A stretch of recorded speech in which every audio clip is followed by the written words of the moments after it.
La situation financière des EHPAD est particulièrement tendue. Les raisons, d'abord la nette diminution du taux d'occupation des établissements liée notamment à la crise sanitaire et au scandale Orpea.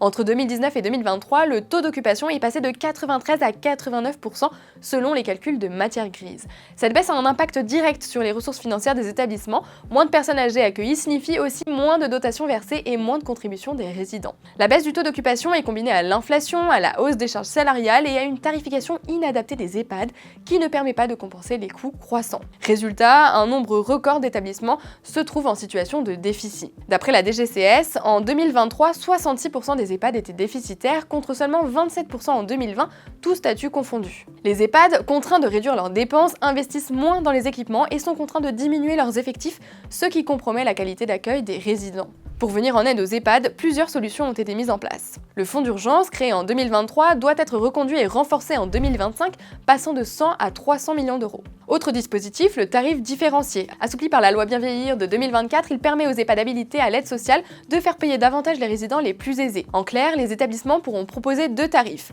un pour les bénéficiaires de l'aide sociale à l'hébergement et un autre pour les autres résidents. Cela permettrait ainsi de dégager de nouvelles sources de financement pour les EHPAD et de leur apporter plus de souplesse dans la fixation du tarif d'hébergement. Un décret vient prévoir un écart maximal de 35% entre les deux tarifs, sachant que le département peut limiter cet écart. Enfin, la fusion des sections soins-dépendance est censée simplifier la gestion et redonner encore de la flexibilité financière aux établissements.